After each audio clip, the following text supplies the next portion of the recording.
Hi guys, Todd McKelps with the Washington Tiny House Association, and I have another message from Facebook today from Nastya, who says, "Hi guys, so I have a question about land for a tiny house. I've read so much information that I'm very confused, and all the sources are saying different things. Here are the questions, and I am really hoping someone knows the answers." Here's an emoji. All right. So number one question, and to let you know, Nastya, that we're all a little confused, honestly. But anyway, as the self-proclaimed expert in the area and been around since 2010 in this industry, I'm gonna take my best shot at your questions. So number one, how is it easier to make a tiny house legal if it is built on a trailer or a base build on the land? Question mark. I am assuming that you're asking if is it easier to make a tiny house legal on a trailer foundation or a regular cement foundation? The answer is no to both. It is not easier to build whatsoever in the state of Washington. It's tricky, it costs money, and it takes time. If I was to advise which one is my favorite, tiny homes on wheels are by far my favorite. Tiny houses, manufactured style housing, modular, um, which are brought in, kind of factory assembled and brought in, are my favorite compared to building on a foundation. And I'll tell you why. There is a massive cost that goes into place with building on the ground on a foundation. If you bring something in that's factory built, it's a lot easier, a lot less costly, and the permits are little easier to get. That being said, I'm going to move on to question number two before I just blow your mind with too much information. Number two, if it's built on land, what kind of land should it be? Question mark. I understood the residential areas are not an option, but don't understand why vacant land is not always an option. It is our land, then why can't we build a tiny house? Question mark. Good question. And the answer to all of those questions is yes. If you want to build on land, yes, you should be. And again, referring back to question one, the answer there was that it's difficult to build whatsoever. For a tiny house on wheels, tiny house on foundation, you're just basically building to code whatever you're going to be doing, and 400 square foot and smaller is a tiny house. So right now, as the law sits, they can't discriminate against size. So you can do this. You can do mostly on any property. If you're trying to be legal and do it with permits and all that, then you're going to probably have to pay impact fees and work with your local jurisdiction, try to get them to understand the new laws that have come down. We at the Washington Tiny House Association exist to help you in that effort as well. We do charge a consultant fee if we go to those meetings, and we work with you and kind of talk for you at those meetings to basically push the agenda through. But then we are working on some templates right now to kind of give to you that you can go and actually make it happen yourself. But you kind of don't learn the stuff overnight. You don't learn the lingo, and it's kind of it's a little bit of tricky working and navigating politically through the scenarios. I'm going to go to number three now. If it's illegal to have a tiny house as the one built on the land, what can I do to make it legal?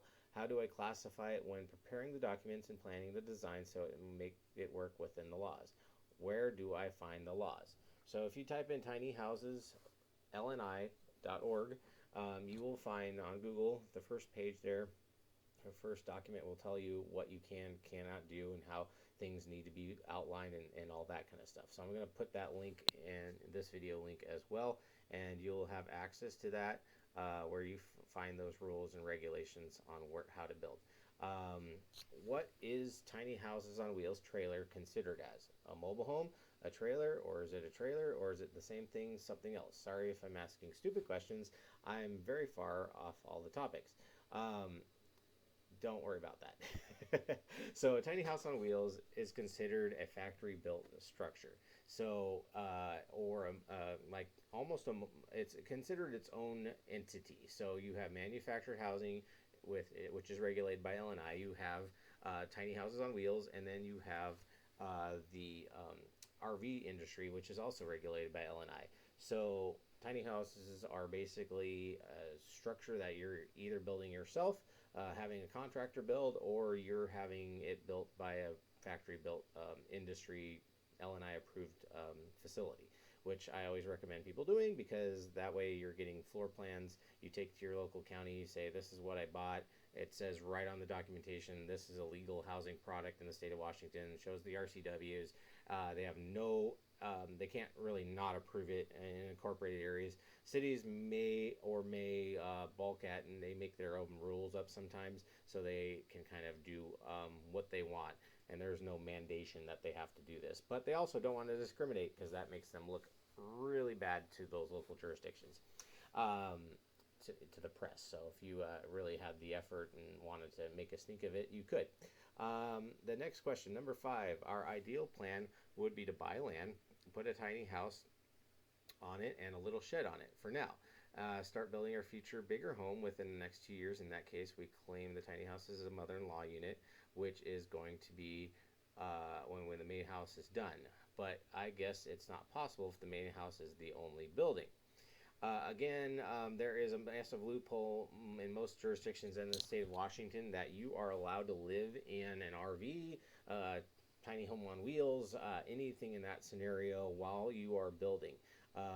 But it does give you an extent of time that you have to move out, excuse me, of that structure when you do stop building at that time. Most likely, you're not going to have any issues with that and continuing to live in it. Everything that comes around tiny houses, getting a local jurisdiction coming after them or telling them they can't live in it, is always based off of someone complaining about it.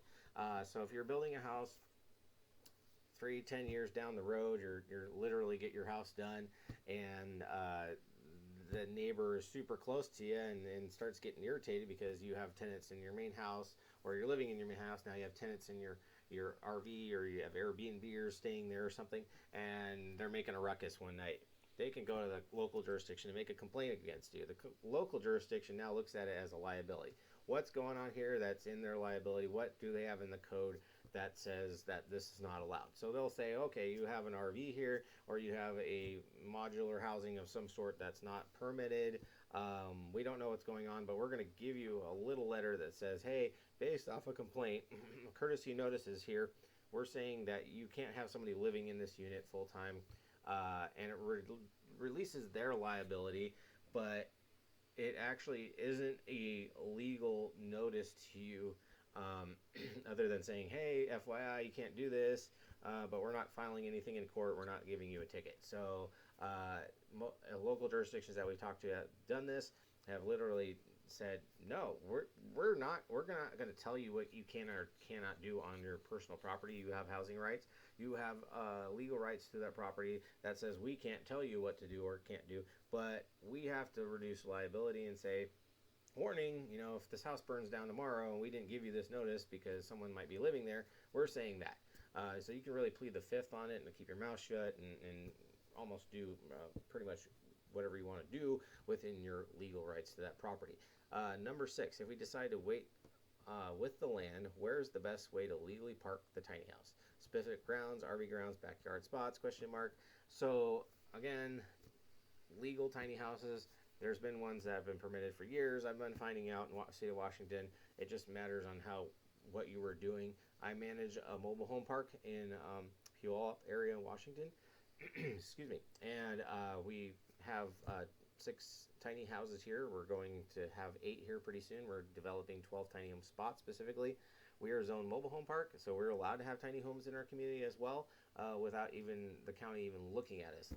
Anything on wheels is deemed a vehicle, and they're like, yeah, you can have whatever amount of people you want living there. We're not going to tell you how long they can or cannot live there.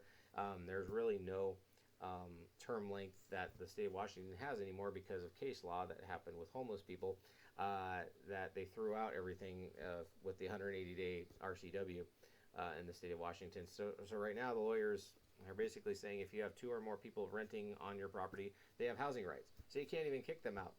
If the county came and said, hey, you have people living in RVs on your lot and they're only supposed to sleep here for 15 days and then move out, they can't actually do that anymore because now they would have to go and pay to relocate those people and find them housing because they have housing rights. So, but yeah, you go on to say that your boyfriend and you love building, and he's a professional woodworker, has a workshop, and all the materials we need. We only need to figure out the land situation, lawful design, and start building. I really am excited. I mean, if you have the skill set and you know what you're doing, this is exciting, but you got to build the code. You got to register with LNI. You got to send them a floor plan of how you're going to do this and what materials you're going to do it with, and you got to know how to build the code. So if you're going to go ahead and do that, just make sure to study Appendix Q and the State Building Code Councils. I'm going to put that link in this as well. But yeah, just make sure you know what you're doing, because I really try to tell people, go to a factory built approved LNI place. It's going to save you money.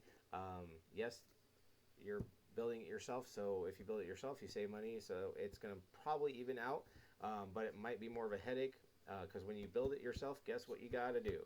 You got to go to the local jurisdiction and say, hey, I'm building a tiny home. And they're going to look at you like you're crazy. What are you trying to do? And then you're going to say, hey, I have all this documentation from the Washington Tiny House Association that says the State Building Council shows this as a legal product.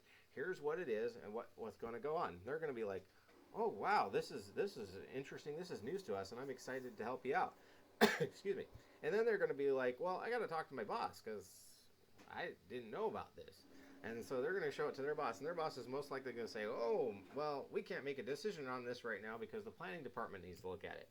So there's a lot of that going on right now. It was supposed to be all resolved by July of this year and basically on the books, but coronavirus, maybe why I'm coughing, has basically put a squash on a lot of it. There's city planning departments out, permit offices are closed. Everything is just not working right now, and it's a little frustrating to someone like me who is trying to make things happen. But I am encouraging you, please, yes, build the home if you can. Your local jurisdiction will have to come by and inspect your electrical and your plumbing and everything that you would do for a normal house to be built, and it could cost you between $30,000 to $60,000. Is just some estimates that I've done. Depending on where you're at, like the city of Seattle would be more than unincorporated might be less. We've actually had local jurisdictions tell us, not on the books but off the books, that we're just going to look at things as an RV. We don't really care. Just go ahead and do it. And so we've had to email them. Well, if you're telling us to go and do it because you don't have your stuff together, then because we can't get it in writing, we're going to send you an email, and we're going to give you 30 days to respond to that email. And we're going to say we're going to go ahead and move forward if you don't give us a response in those 30 days. And that kind of creates a legal precedence for you if you had to go to court later. But really, you say you really hope somebody can answer these because there's so many articles about them, and it's crazy difficult to put them all together. Thank you very much for your help. I'm glad you reached out. I noticed a lot of people were commenting on the different posts on the Tiny House Group of Washington State and the Washington Tiny House Association page as well. So thanks for reaching out again. And I'm sorry if I destroyed your name. I'm not even going to attempt pronouncing the last name, but Nastya. But thank you so much. This is Todd again from the Washington Tiny House Association here. If you need anything, please do email us, wa@legaltinyhouses.org. My cell phone is 206-941-3038. Thanks for watching, everybody. Have a great day. Bye-bye.